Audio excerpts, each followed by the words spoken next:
सभी साधर्मियों को सादर जय जिनेन्द्र। अभी हमने पिछले कुछ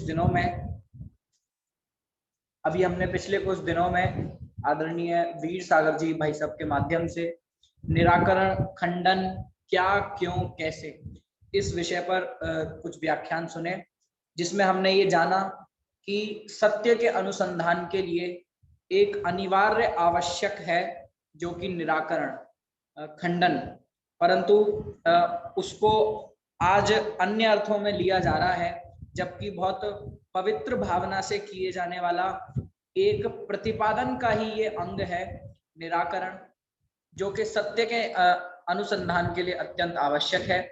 इसी के आगे बढ़ते हुए आज के व्याख्यान का विषय है आचार्य विद्यानंद एवं उनकी सत्य शासन परीक्षा, जिसमें सत्य क्या है, उनकी ये एक अद्भुत रचना है जिसमें समस्त शासनों की, समस्त मतों की समीक्षा करके, निराकरण करके अनेकांत शासन को स्थापित किया है। इसके बारे में आदरणीय भाई साहब का व्याख्यान आज हमें सुनने मिलेगा। आचार्य विद्यानंद और उनकी सत्य शासन परीक्षा। बिना विलंब किए मैं आदरणीय भाई साहब से निवेदन करता हूं कि अभी के व्याख्यान को प्रारंभ। जीया निरस्त निःशेष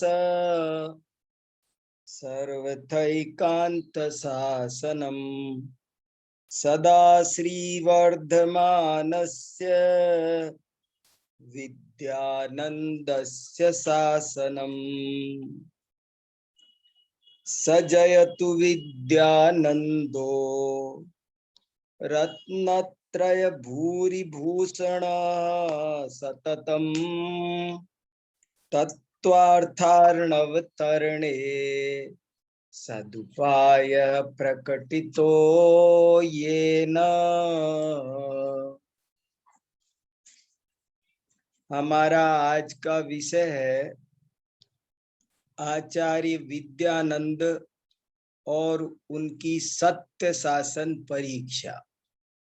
आचार्य विद्यानंद स्वामी ने एक सत्य शासन परीक्षा नाम का ग्रंथ लिखा है, जो ये है और भारतीय ज्ञानपीठ से प्रकाशित हुआ है।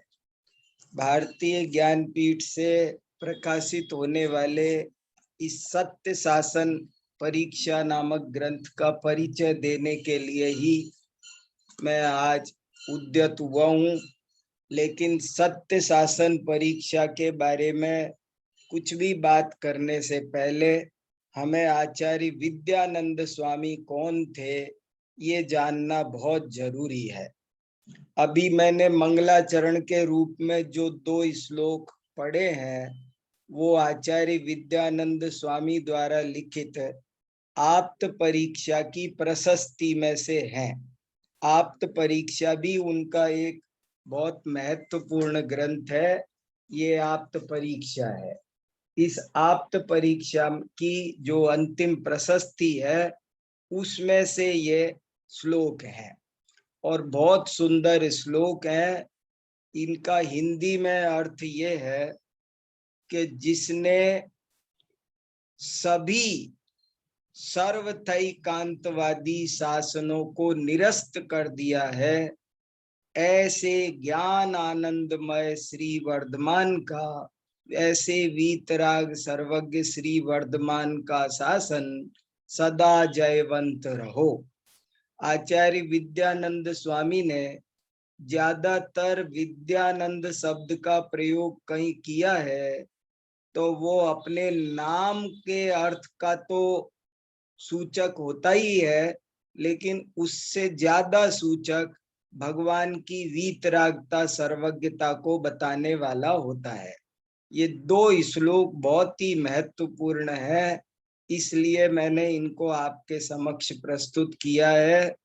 और दूसरा श्लोक ये कहता है, उसका हिंदी में अर्थ ये है कि जिन्होंने तत्वार्थ सूत्र रूपी समुद्र को, तत्वार्थ सूत्र है वो एक अगाध विशाल समुद्र है और उसका कोई पार नहीं पा सकता, ऐसा अद्भुत वो तत्वार्थ सूत्र है। तत्वार्थ सूत्र जैन दर्शन का सुमेरु पर्वत है और उस पर कोई चढ़ नहीं सकता। तत्वार्थ सूत्र एक विशाल महासागर है, उसके एक एक सूत्र में बहुत गहरा भाव भरा हुआ है।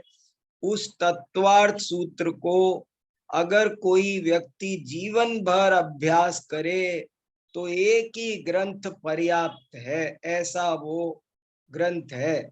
लेकिन आचार्य विद्यानंद स्वामी ऐसे हैं कि जिन्होंने उस तत्वार्थ सूत्र रूपी समुद्र को पार किया।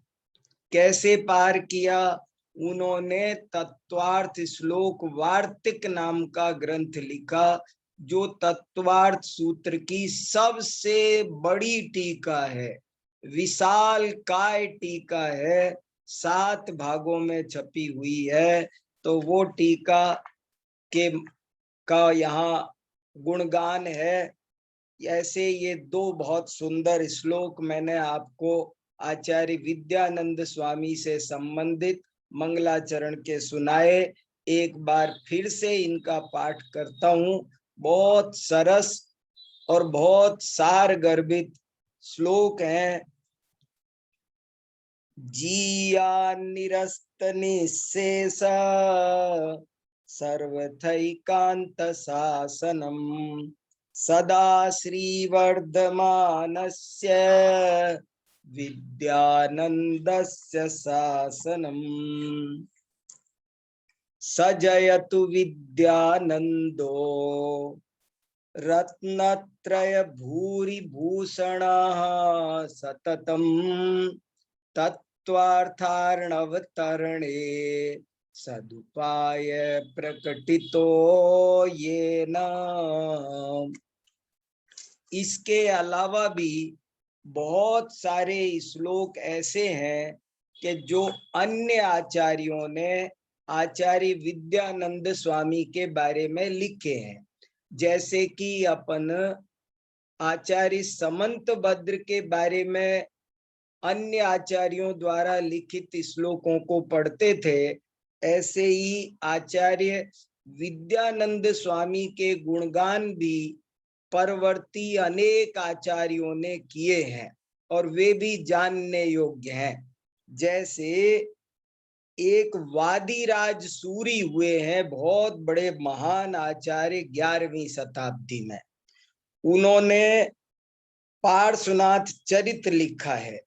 उस पार्श्वनाथ चरित में एक श्लोक लिखा है, ऋजु सूत्रम स्फुरत रत्नम विद्यानंदस्य विस्मयः शृण्वतामप्यलंकारम दीप्तिरंगे सुरंगति।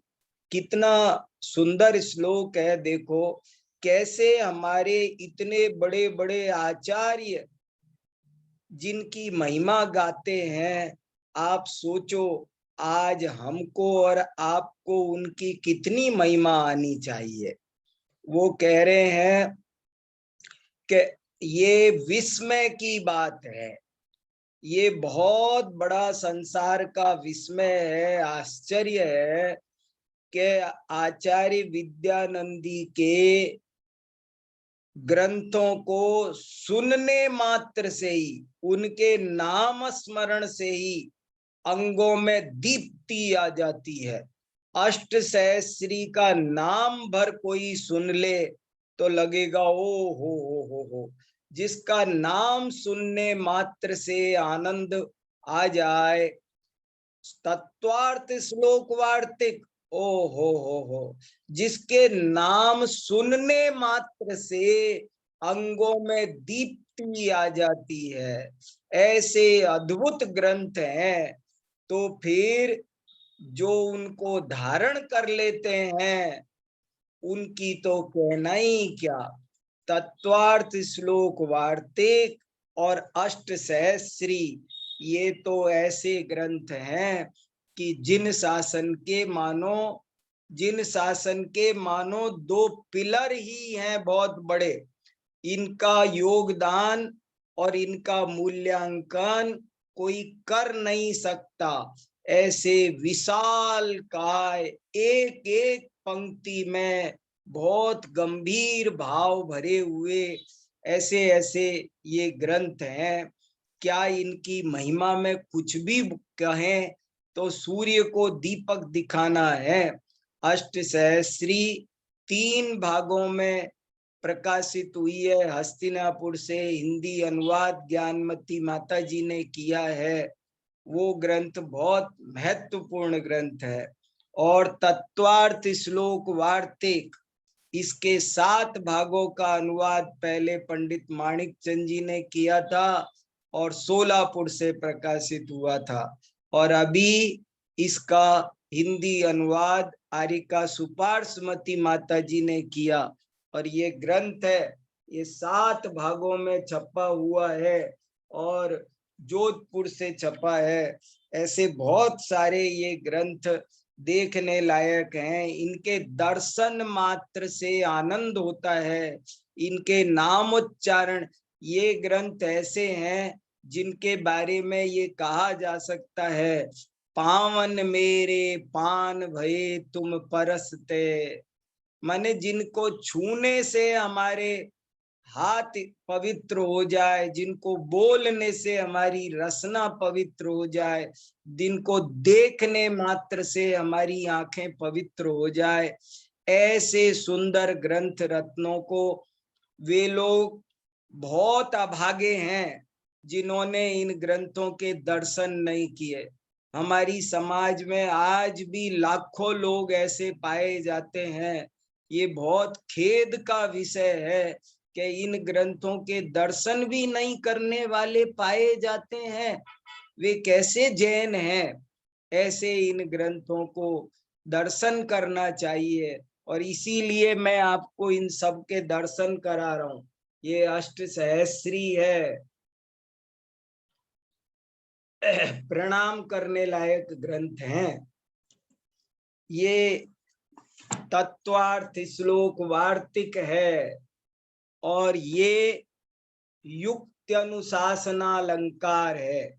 आचार्य विद्यानंद स्वामी ने 3 बड़ी बड़ी टीकाएं लिखी है। 3 बड़ी बड़ी टीकाएं। एक टीका का नाम है देवागमालंकार, माने अष्टसहस्री। अष्टसहस्री कहो चाहे देवागमालंकार कहो चाहे आप्त मीमांसा अलंकार कहो, तो एक तो ये ग्रंथ है, अद्भुत ग्रंथ है। मैं कितनी महिमा गाऊं, मेरा रोम रोम उछल रहा है। तो 3 टीका ग्रंथ लिखे हैं।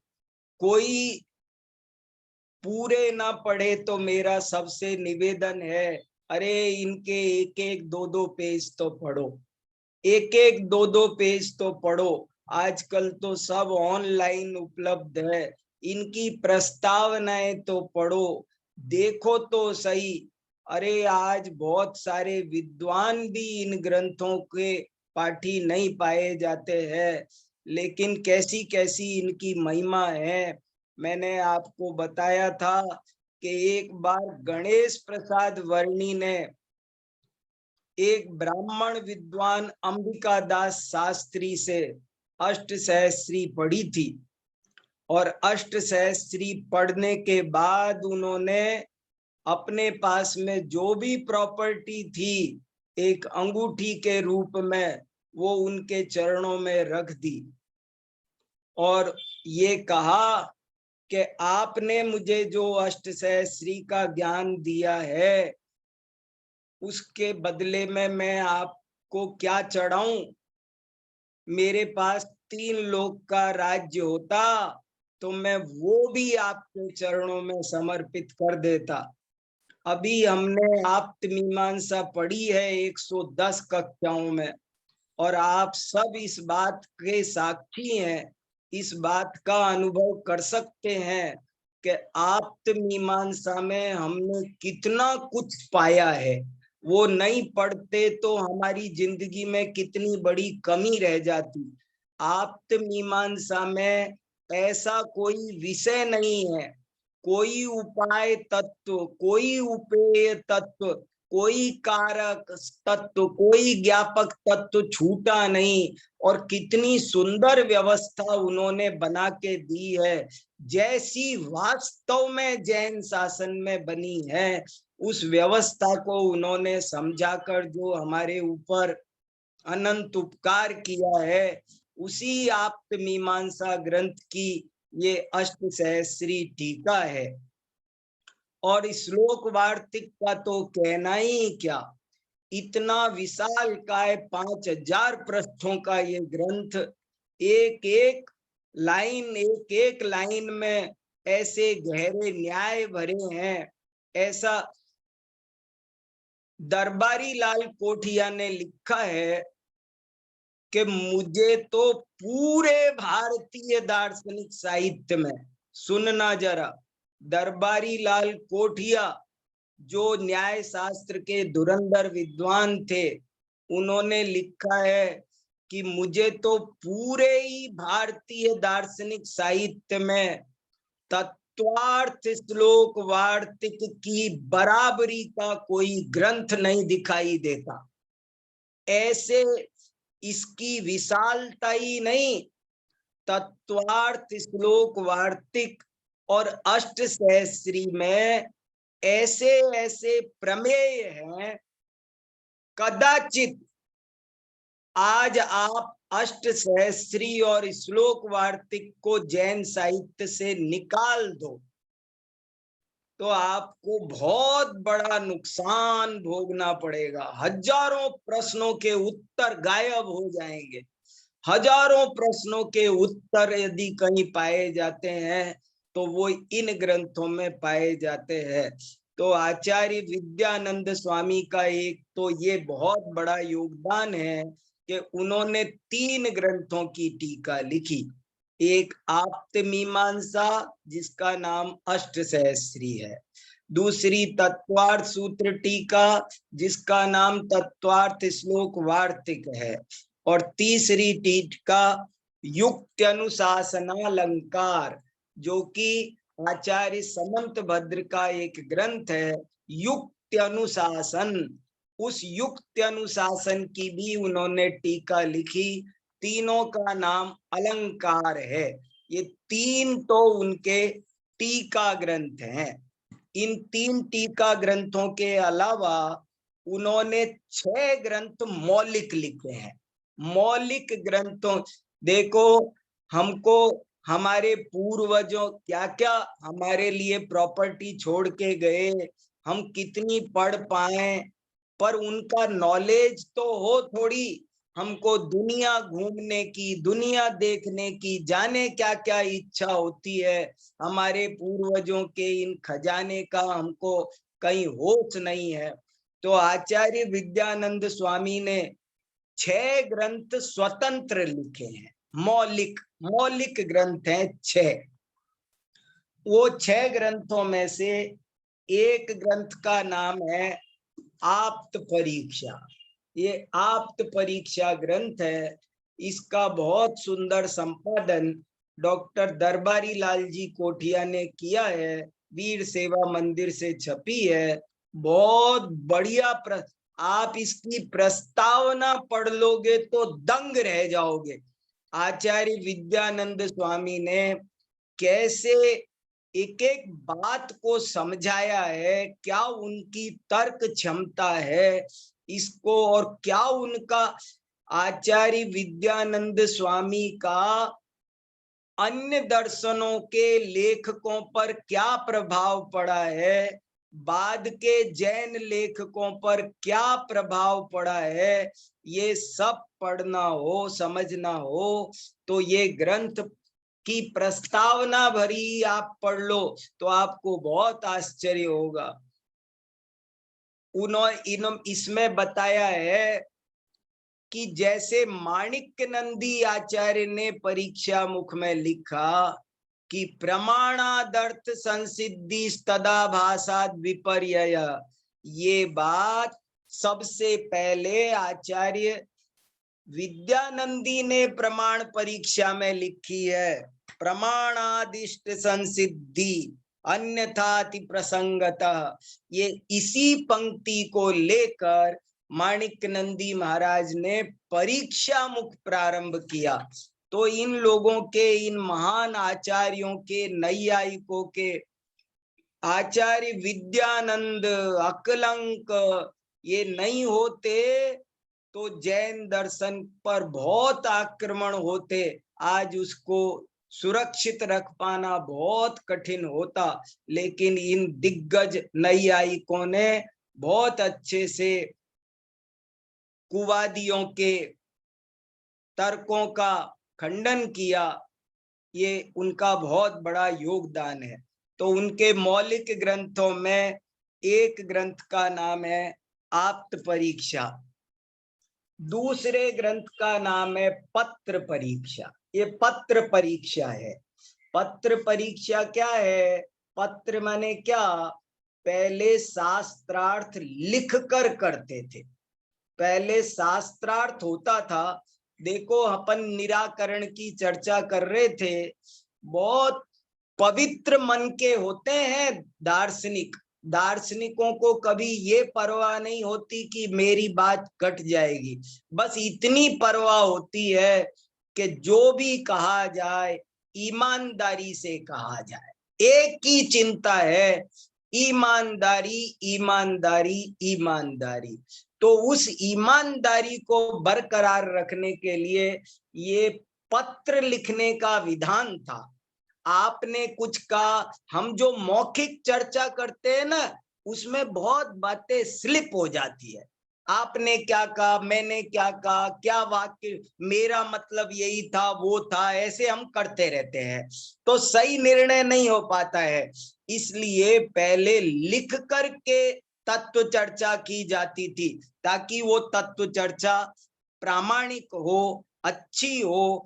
तो वो ग्रंथ का नाम है पत्र परीक्षा, जिसमें पत्र कैसे लिखा जाता है इसकी भी कला है।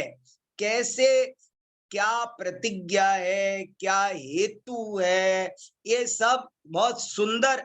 वादी का क्या कथन है, प्रतिवादी का क्या कथन है, सब बहुत व्यवस्थित ढंग से बताया जाता था। ये अमूल्य धरोहर हैं जैन साहित्य की, इसलिए मैं आपको इनका परिचय करा रहा हूं। इसके अलावा एक ग्रंथ है, तीसरा ग्रंथ है सत्य शासन परीक्षा। ये सत्य शासन परीक्षा भारतीय ज्ञानपीठ से छपा है। और ये क्या है, इसकी चर्चा अपन आगे अभी थोड़ी देर बाद करने ही वाले हैं, इसलिए अभी इसके बारे में और बात नहीं। इसके अलावा एक ग्रंथ उन्होंने लिखा है प्रमाण परीक्षा। देखो, परीक्षा परीक्षा परीक्षा नाम के ग्रंथ हैं ये बहुत सारे। कितने परीक्षा प्रदानी आचार्य थे और जैन जनता को उन्होंने परीक्षा प्रदानी बनाने में कितना बड़ा योगदान दिया होगा, ये इन ग्रंथों के नाम से हम अंदाजा लगा सकते हैं। प्रमाण परीक्षा, प्रमाण परीक्षा को देखकर ही परीक्षा मुख बनाया गया है ऐसा लगता है। जब दोनों ग्रंथों को तुलनात्मक ढंग से पढ़ेंगे तो आपको बहुत आनंद आएगा। तो उस प्रमाण परीक्षा में प्रमाण का लक्षण क्या है, प्रमाण के भेद कितने होते हैं, प्रत्यक्ष प्रमाण किसे कहते हैं, उसके भेद कितने हैं, परोक्ष प्रमाण किसे कहते हैं, उसके भेद कितने हैं, प्रमाण का विषय क्या है, फल क्या है, ये सारी चर्चा इस प्रमाण परीक्षा में पाई जाती है। इसके अलावा उनका एक ग्रंथ है, उसका नाम है श्रीपुर पार्श्वनाथ स्तोत्र, श्रीपुर पार्श्वनाथ स्तोत्र। उस ग्रंथ में 30 कारिकाएं हैं, 30 कारिकाएं हैं पार्श्वनाथ स्तोत्र। और इस पार्श्वनाथ स्तोत्र में बिल्कुल आप्त मीमांसा वाली स्टाइल में भगवान की परीक्षा है, उनके वीतरागता।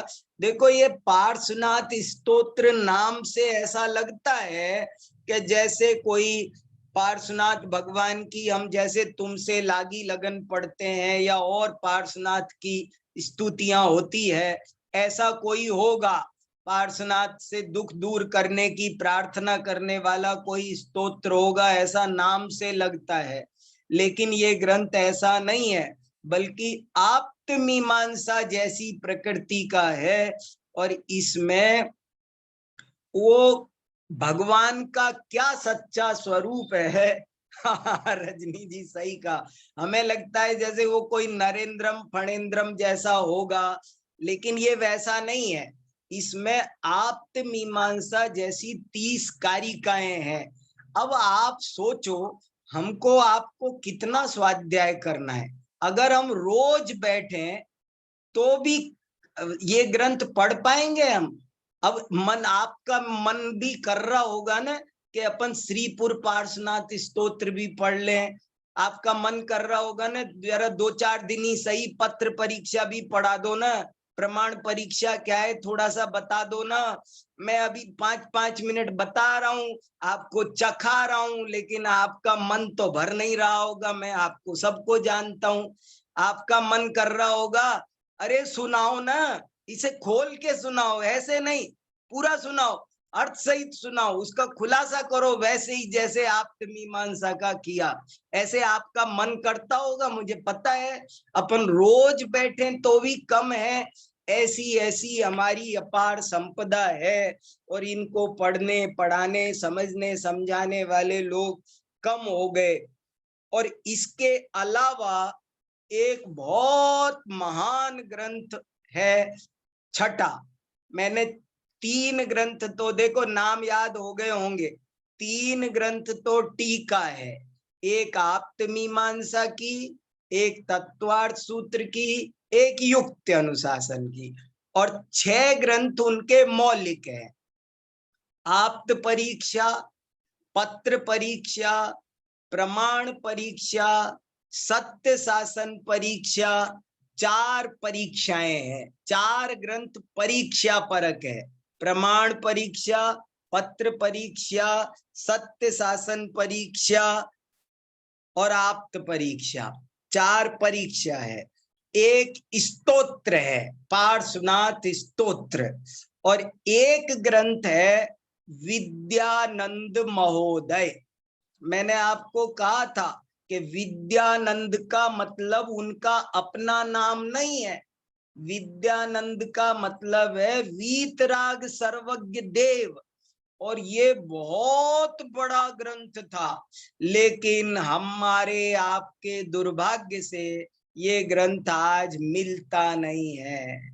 जैसे गंधहस्ती महाभाष्य खो गया, ऐसे ही विद्यानंद महोदय के उल्लेख मिलते हैं बहुत, ये मौजूद रहा है काफी दिन तक, लेकिन अब आज की तारीख में ये ग्रंथ नहीं मिलता।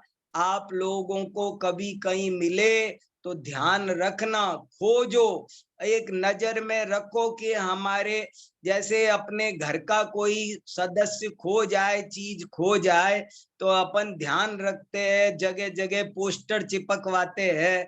ऐसे ही ये समझ लो गुमशुदा की तलाश है ये, कि आप चारों ओर सूचना दो, हमारा विद्यानंद महोदय है क्या, पूछो, जर्मनी की लाइब्रेरी में पूछो, सब जगह पूछो, क्या पता कहाँ मिल जाए। ये बहुत बड़ा रत्न है, हीरा है। तो ये विद्यानंद महोदय भी बहुत सुंदर सुंदर विषयों का ये ग्रंथ था। तो वो ग्रंथ इस तरह से 6 ग्रंथ इनके मौलिक हैं और 3 ग्रंथ इनके टीका परक है। ये इनकी रचनाएं हैं, ये हमारी रचना संपत्ति है इनकी, जो इनसे हमको प्राप्त हुई है। आचार्य विद्यानंद कौन थे? एक बात और बता दूं, इनका सही नाम आचार्य विद्यानंद है। कभी कभी हम लोग विद्यानंदी कह देते हैं, लिख देते हैं। आचार्य विद्यानंदी नाम नहीं है, याद रखना, आचार्य विद्यानंद नाम है, विद्या प्लस आनंद। ये मुझे तो नाम भी बहुत सारगर्भित लग। विद्यानंद, विद्या माने ज्ञान, आनंद माने सुख। जहां ज्ञान है वहीं सुख है, जहां सुख है वहीं ज्ञान है। ज्ञान और आनंद का अविनाभाव है। ज्ञान और आनंद में कारण कार्य संबंध है। ऐसा नहीं हो सकता कि ज्ञान हो और आनंद न हो। ऐसा नहीं हो सकता कि आनंद हो और ज्ञान न हो। ज्ञान और आनंद का पेयर है, जोड़ी है। तो ये इनका नाम विद्यानंदी नहीं है, इनका ओरिजिनल नाम विद्यानंद है। विद्यानंदी नाम के एक भट्टारक जरूर हुए हैं, लेकिन वो आज से 500 साल पहले हुए हैं। विद्यानंद नाम के दो विद्वान हैं, दो आचार्य हैं। एक तो ये आचार्य जिनके बारे में हम पढ़ रहे हैं, और एक और भी विद्यानंद हुए हैं 15वीं शताब्दी में, वे भट्टारक थे। ऐसे कई भट्टारक हुए हैं जो 14वीं 15वीं शताब्दी में भट्टारक हुए हैं। उनमें आपको कई भट्टारक ऐसे मिलेंगे जिनके नाम पूर्वजों के थे। जैसे किसी का नाम समंत भद्र ही था, किसी का नाम अकलंक ही था। ऐसे उन्हीं पुराने आचार्यों के नामों को ले ले करके उनके नाम रख दिए गए। तो विद्यानंद नाम के भट्टारक भी थे, लेकिन ये विद्यानंद आचार्य बिल्कुल अलग है। आकाश में चमकता हुआ सूर्य है ये। और ये इनका जन्म, इनके बारे में ज्यादा जानकारी नहीं मिलती, लेकिन रिसर्च करने वालों ने जो खोजा है उस आधार से पता चलता है कि आचार्य विद्यानंद का जन्म कर्नाटक के मैसूर राज्य में हुआ था। कर्नाटक में मैसूर स्टेट होती थी, और अभी भी मैसूर तो है ही, पर वो स्टेट नहीं है, अब कर्नाटक पूरा स्टेट है। उस समय मैसूर पूरी स्टेट थी, राज्य था मैसूर। तो उस मैसूर राज्य में, स्टेट में गंगवंशी राजाओं का शासन चलता था। गंगवंशी राजा खासकर एक शिवमार राजा थे। मैंने जब जैन राजाओं का इतिहास बोला था तब इनके बारे में थोड़ा बहुत बताया था। गंगवंश का जैन धर्म के उत्थान में बहुत बड़ा योगदान है।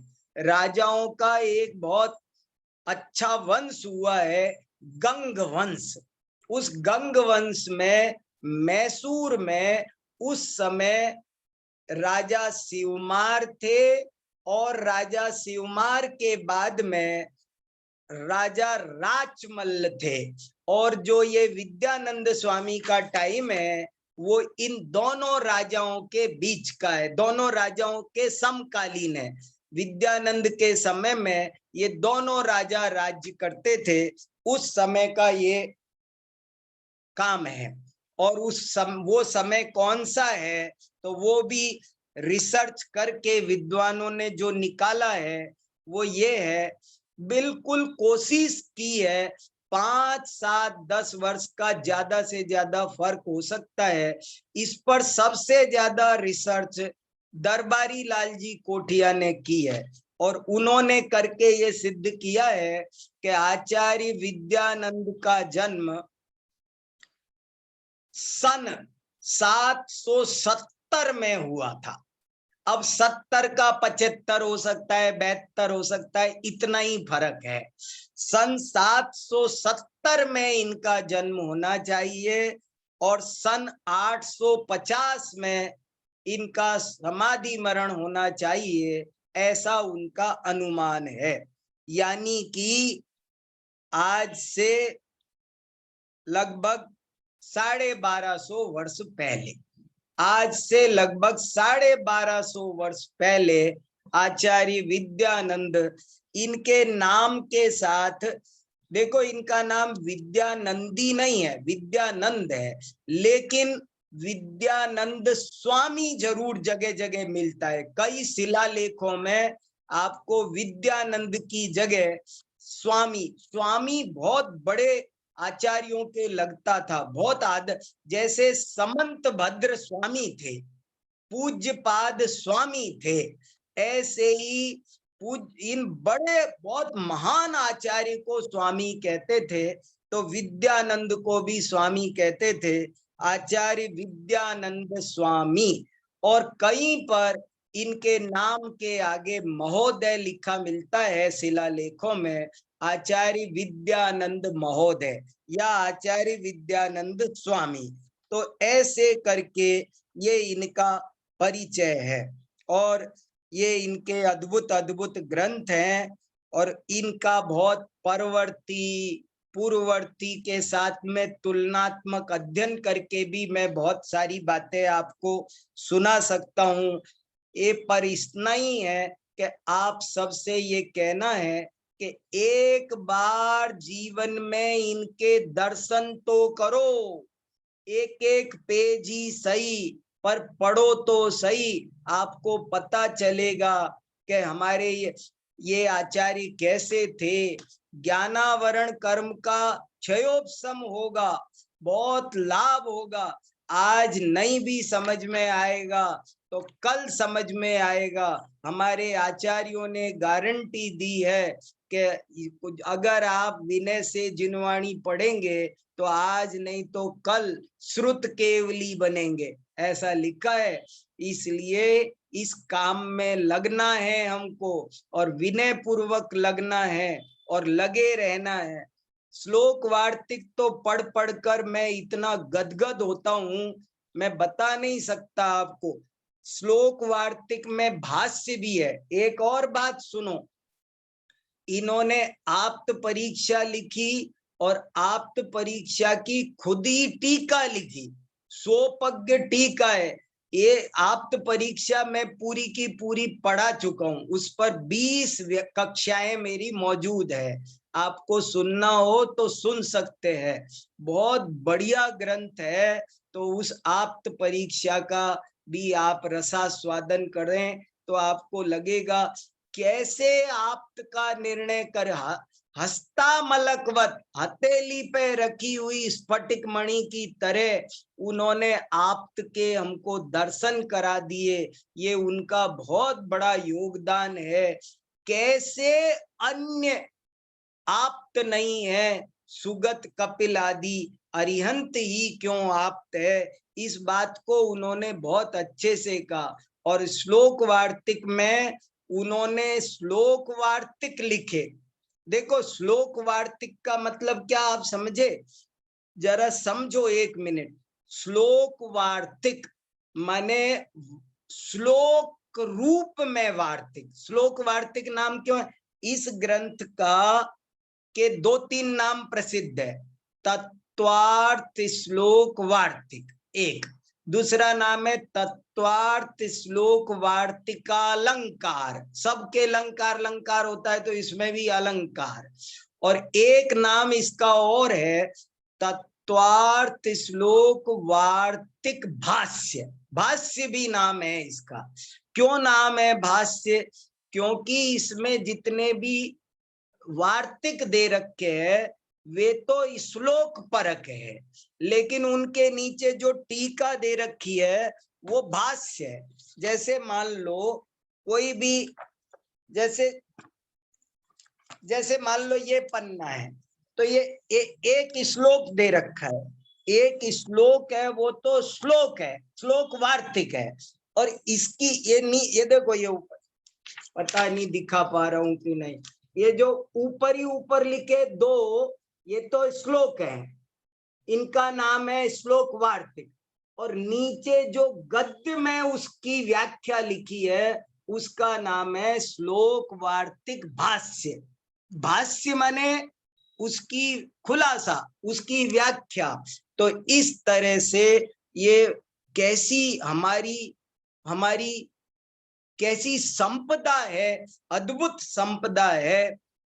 इस संपदा को हमें देखना चाहिए, दिखाना चाहिए, अपनी समाज को परिचित कराना चाहिए।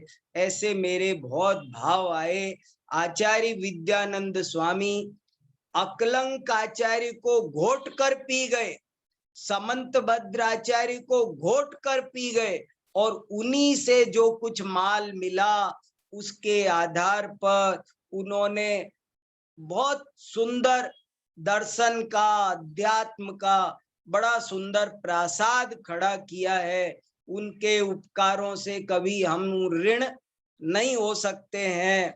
कहाँ तक उनके बारे में कहा जाए, देखो उन्होंने एक जगह महेंद्र कुमार जी न्यायाचार्य ने एक बहुत अच्छी बात लिखी है, वो और आपको सुनाता हूं, फिर आपसे सुनेंगे थोड़ा सा। महेंद्र कुमार न्यायाचार्य ने एक बात लिखी है, वो आपको सुनाता हूं। तर्क ग्रंथों के अभ्यासी विद्यानंद के अतुल पांडित्य, तलस्पर्शी विवेचन, संदेश भैया लगा सकते हो वो फोटो ही बहुत अच्छी है, सबको देखने लायक है वो। तर्क ग्रंथों के अभ्यासी विद्यानंद के अतुल पांडित्य, तलस्पर्शी विवेचन, ये देखो आप इस पर ध्यान दो। हम सत्य शासन परीक्षा की ज्यादा बात आज नहीं कर सकते, कल करेंगे, लेकिन आप ये पढ़ो जरा। तर्क ग्रंथों के अभ्यासी विद्यानंद के अतुल पांडित्य, तलस्पर्शी विवेचन, सूक्ष्मता तथा गहराई के साथ किए जाने वाले पदार्थों के स्पष्टीकरण एवं प्रसन्न भाषा में गूंथे गए युक्ति जाल से परिचित होंगे। उनके प्रमाण परीक्षा, पत्र परीक्षा और आप्त परीक्षा प्रकरण अपने अपने विषय के बेजोड़ निबंध हैं।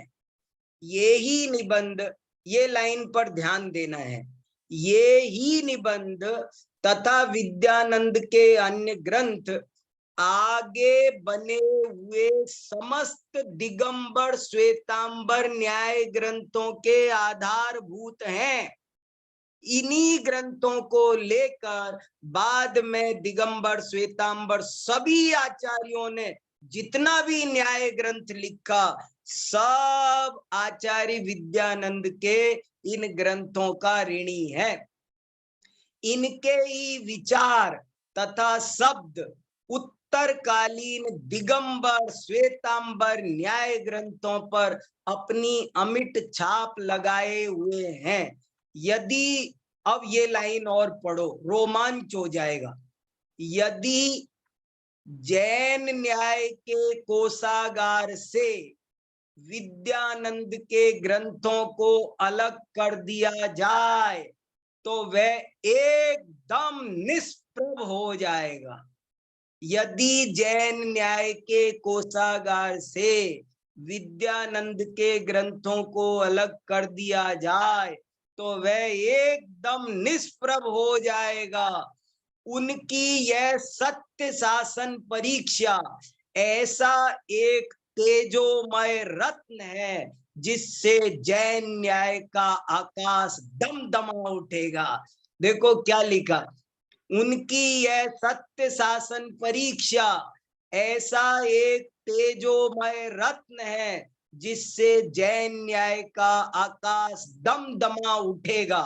यद्यपि इसमें आए हुए पदार्थ फुटकर रूप से उनके अष्टसहस्री आदि ग्रंथों में खोजे जा सकते हैं, पर इतना सुंदर और व्यवस्थित तथा अनेक नए प्रमेयों का सुरुचिपूर्ण संकलन जिसे स्वयं विद्यानंद ने ही किया है, अन्यत्र मिलना असंभव है। तो ऐसा ये सत्य शासन परीक्षा है जिसकी चर्चा हम कल करेंगे। अब आप लोग सुनाओ कुछ। सुनील जी, शशि जी सुनाओ। अरे सब लोग देखो, अरे आप सब बड़े बड़े विद्वान हो, मैं क्या सुनाऊं। जी, इतने सारे का परिचय आचार्य विद्यानंद आचार्य द्वारा लिखित इतने सारे ग्रंथों का परिचय आदरणीय भाई साहब के माध्यम से हमने सुना। सबको उनको पढ़ने का लोभ अवश्य ही जागृत हुआ होगा और ये बात में भी कोई संदेह नहीं है कि हम इस कक्षा के माध्यम से यदि ये निरंतर चलती रही तो काफी कुछ ज्ञान उन ग्रंथों का भी आदरणीय भाई साहब के माध्यम से हम कुछ अंश उनका अनेकों कक्षाओं अनेकों व्याख्यान के माध्यम से लेते रहते हैं और अवश्य ही इन ग्रंथों को पढ़ने वाले भी हमारे इस सभा में से अवश्य कुछ लोग होंगे जो इन ग्रंथों को आगे जाकर अध्ययन करेंगे। आइए आपके विचार सुनते हैं। हाँ दिनेश। जय जिनेन्द्र। जय जिनेन्द्र, सुनाओ साहब। अच्छा, मैंने कई जगह ऐसा पढ़ा कि आचार्य अकलंक देव भी न्याय के बहुत बड़े आचार्य हुए हैं और उनके न्यायों पर ही सारा आगे का न्याय आधारित है। हाँ, तो सही बात है। इसी प्रकार से आचार्य विद्यानंद का आप बता रहे हैं। हाँ बिल्कुल सही बात है, एकदम सही है। पूर्ववर्ती आचार्य कौन हुए, इनमें पहले कौन हुए और मतलब बाद में जैसे? हाँ, पहले आचार्य अकलंक हुए। अब जैसे आज अपन विद्यानंद की चर्चा कर रहे हैं, ऐसे एक बार अब अकलंक की भी करने वाले हैं। आचार्य अकलंक पहले हुए हैं। आचार्य अकलंक ने पहले अष्टसती लिखी। आप्तमीमांसा की टीका पहले अकलंक आचार्य ने लिखी, पहले अकलंक हुए, इसलिए अकलंक का भी उपकार महान है। और कहते हैं ये त्रिपुटी है। समंत भद्र ने न्याय की नींव रखी, अकलंक ने उसकी बाउंड्री खड़ी करके भवन बना दिया और आचार्य विद्यानंद ने उस पर छत डाल दी, शिखर बन गया। ऐसे इनका परस्पर उत्तरोत्तर योगदान है। विद्यानंद स्वामी ने विस्तार बहुत किया, खूब खुलासा किया, किसी की कोई शंका नहीं बचने दी। अकलंक आचार्य संक्षेप में बहुत कह गए, विद्यानंद आचार्य ने उनको पीकर उसका बहुत विस्तार किया। ये उनका योगदान है। अच्छा, ये वार्तिक किसे कहते हैं? वार्तिक वार्तिक का मतलब होता है, ऐसे लिखा है कि जहां पर कम शब्दों में सूत्र का स्पष्टीकरण किया जाए उसे वार्तिक कहते हैं। जब कम शब्दों में सूत्र का स्पष्टीकरण, जैसे राजवार्तिक भी वार्तिक है। राजवार्तिक में गद्यात्मक वार्तिक है और श्लोक वार्तिक में श्लोकात्मक वार्तिक है। सूत्रों का स्पष्टीकरण, वृत्ति का विस्तार वार्तिक है। ठीक है डॉक्टर, धन्यवाद।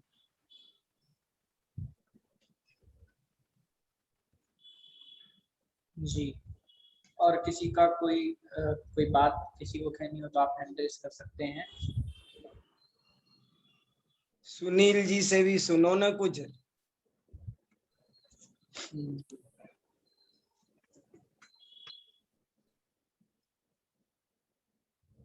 शशि जी कुछ कहें। विमला बहन जी कहना चाह रही थी कुछ, विमला बहन जी हो तो उनसे भी सुनो। हाँ भाई साहब, जय जिनेन्द्र। हाँ सुनाओ साहब।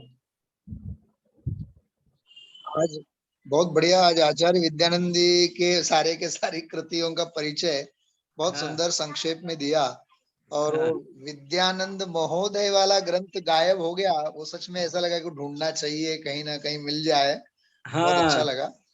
और दूसरी बात भाई साहब, ये जो महोदय के संदर्भ में आप्त मीमांसा की कक्षाओं में आपने जो आप्त परीक्षा की कारिकाएं लेते थे ना, पहले के अंत के पुष्पक जो श्लोक, उनमें एक कक्षा में विद्यानंद महोदय की बहुत सुंदर चर्चा आई थी। उसकी व्यंजना अभिव्यंजना, वाह, वो सारी की सारी कक्षा बिल्कुल दिमाग में घूम गई, बड़ा अच्छा लगा। और तीसरी बात, उस स्वामी वाला शब्द जो है ना, स्वामी, स्वामी शब्द के बारे में जो विशेष चर्चा की, इधर दक्षिण भारत में जो है ना, ये जो भी धर्म के बड़े बड़े जो संत महंत होते हैं, उनको स्वामी स्वामी जी के नाम से ही कहा जाता है। अच्छा, तो अच्छा। हाँ, इसलिए भी वो बहुत बहुत श्रेष्ठ पद का है। जैसे भट्टारक एक हाँ श्रेष्ठ विशेषण कहें, विशेष पद, ऐसे हाँ स्वामी वाला जो है ना वो यहाँ, क्योंकि ये शैव धर्म बहुत है ना इधर, तो दक्षिण हाँ भारत में हाँ ये शैव धर्म का, उसमें सभी संतों को स्वामी ही कहते हैं। मैं हाँ उसी एरिया में हूँ अभी यहाँ, अच्छा। और सारा माहौल इस प्रकार का। सच में मैं कर्नाटक आपने कहा ना, तो हाँ मैसूर के पास है, मैं गया था उस समय वहां, वो तुमकुर जिले में है, उनकी साधना भूमि है। बाकी लेकिन उस समय सारा का अभी आपने सारा, जो पढ़ा ये उस समय सही सही बात है, सारी जनता जैन थी। उस समय जैन थी, वहां सही बात सारी है। जनता जैन थी। ये राजा लोग भी जो गंगवंशी राजा थे, ये जैन धर्म का पालन करते थे, बहुत जी जी, राज्याश्रय मिला हुआ था। कम, आज भी कर्नाटक में कई बराबर, नगर ऐसे हैं जो पूरे के पूरे जैन हैं। कई नगर ऐसे हैं पूरे के पूरे। पूरे के पूरे कई हाँ नगर, हाँ, सही कई बात। नगर पूरे के पूरे है। ये जो बेलगांव डिस्ट्रिक्ट है ना, वैसा बेलगांव डिस्ट्रिक्ट, हाँ हाँ ये प्रॉपर बेलगांव में ही 108 मंदिर थे। 108 हाँ मंदिर थे किले में अंदर। हाँ। मैं अभी बेलगांव में ही हूँ अभी। अच्छा तो अच्छा, ठीक। वहां अभी केवल 2 ही मंदिर हैं। हाँ, अभी मैं इस समय हाँ ग्रीष्म अवकाश है ना, इसलिए मैं आया हूँ इधर। हाँ तो केवल अभी 2 ही मंदिर है, और किसी मंदिर को कोई दरवाजा नहीं, कोई हाँ दरवाजा नहीं, खुला, सारे के सारे खुले मंदिर। तो हाँ जैनों का पूरा इधर साम्राज्य है, मूल दिगंबर काफी रहे हैं। हाँ। बहुत बढ़िया, बहुत अच्छा। चलिए, सत्य शासन परीक्षा का आनंद लेंगे अब कल से, हाँ कल से हाँ लाभ हाँ, लेंगे, बढ़िया। सही है। हाँ शशि जी। बस खूब आनंद आ रहा है। मैं यही कहना चाह रही थी कि इतने दिनों से जो है बहुत इंतजार हो रहा था कि कब से क्लासेस जो है वापस चालू हो, तो बस अपनी ये ज्ञान की गंगा वापस चलती रहे, और ऐसे नए नए ग्रंथों का स्वाध्याय चाहिए। और जो आपने बताया पार्श्वनाथ स्तोत्र का, तो वो हाँ सबसे पहले पढ़ने की इच्छा जागृत हो गई कि छोटा सा है, 30 तारीख का है, तो हाँ 8-10 हाँ, लेक्चर में छोटा सा हो ही है, जाएगी। 30 का ही। हाँ हाँ जी जी, तो उसे आप जरूर से जो है पूरा करें, यही छोटा सा हाँ है। हाँ। जी जय ये जी। दो तीन ग्रंथ मुझे मिले नहीं अभी। एक प्रमाण परीक्षा भी खोज रहा हूँ, मुझे मिला नहीं। होगा जरूर, अभी खोजूंगा कहीं न कहीं नेट जी पर। तो जी, ऐसे ही पार्श्वनाथ स्तोत्र भी होगा। ये 2 ग्रंथ मिले नहीं अभी मुझे, हाँ हाँ ये ना। पर और एक पढ़ेंगे स्वयंभू थोड़ा स्तोत्र भी पढ़ना है आपसे, स्वयंभू स्तोत्र भी। जी हाँ है ना, हाँ। वो भी सही है, पढ़ना है ना बहुत जी। अच्छा, बहुत बढ़िया। हाँ जी जय जी जय जी। जय जिनेन्द्र, बहुत जय बढ़िया। जी। बिल्कुल, ये कक्षा तो हमारी निरंतर जी चल ही रही है। इसके हाँ माध्यम से भी निरंतर कोई ना कोई ग्रंथ न्याय का परंपरा हम भाई साहब से निवेदन करेंगे कि हमेशा ही ये न्याय की परंपरा प्रतिदिन कक्षाओं के माध्यम से कम जो नए लोग जुड़ते हैं उनको प्रेरणा तो इस कक्षा के माध्यम से मिलती है। दैनिक जो जुड़े हुए हैं उनको तो काफी अध्ययन हो ही रहा है, नए लोग जो जुड़ रहे हैं उनको प्रेरणा बहुत मिलती है। और नाम ही सुनने से आपने अभी हमने पढ़ा अष्टसहस्री, वाकई बिल्कुल सही बात है। सही बात। अष्टसहस्री का नाम सुनते ही कितना एक हाँ दीप मन की एक प्रफुल्ल। प्रकाश सा होता है। तत्वार्थ श्लोक वार्तिक अलंकार, ये नाम ही अपने आप में बहुत अद्भुत है। हाँ सुनील जी, भाई साहब कुछ कहना चाह रहे हैं। हाँ हाँ हाँ, सुनाइए। भाई साहब, ये जो है ना राजवार्तिक जो है, राजवार्तिक, हाँ उनके वार्तिकों का मूल अनुवाद हिंदी में नहीं है। अभी वो हाँ स्वयं प्रभा जो है ना सांगी हाँ, वो कर से, रही है। वो कर हाँ रही है, कई बार शायद आपसे संपर्क। बराबर वो बहुत बढ़िया, अभी 68 पेज का हुआ है। बराबर वो बराबर 68 पेज का अभी तक हुआ है, मेरे पास उसकी पीडीएफ है। बहुत बराबर। सुंदर कर रही है, और सुंदर मतलब वो एक बहुत अच्छा लाभ लेने लायक है। मैं भी भेजता हूँ ये नहीं इनको, नहीं, भेजता हूँ, तो क्या है कि पूरे ग्रुप पे भेज देंगे, सभी को लाभ मिलेगा। ठीक है, बहुत अच्छा, जरूर। बहुत अच्छा काम चल रहा है वो। जी, और ये जो ग्रंथ आपने बताए लगभग सबकी पीडीएफ भी हमारे पास अवेलेबल है। सत्य शासन परीक्षा की भी पीडीएफ है, प्रमाण परीक्षा की शायद नहीं मिल पा रही है, सत्य शासन परीक्षा की तो पीडीएफ अवेलेबल है भी, और तत्वार्थ श्लोक वार्तिक भी पूरा पीडीएफ के अंदर हमारे पास अवेलेबल है। तो हम कम से कम 1-2 पेज जो आदरणीय भाई साहब ने कहा कि हमें खोलकर तो देखना चाहिए, 1 पेज 2 पेज कम से कम प्रस्तावना तो पढ़नी चाहिए, तो उन माध्यम से हम पढ़ भी सकते हैं, जिससे थोड़ा अंश तो हमें रसास्वादन इसका हो। और किसी के कोई विचार हो?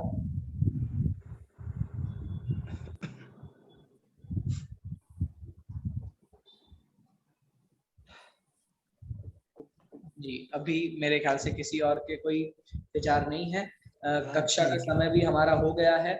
सत्य शासन परीक्षा की जो पीडीएफ है वो मैं आज ग्रुप पर भेज दूंगा, उसको आप थोड़ा देख भी सकते हैं। कल आदरणीय भाई साहब से उसके बारे में विशेष हम उसका परिचय लेंगे।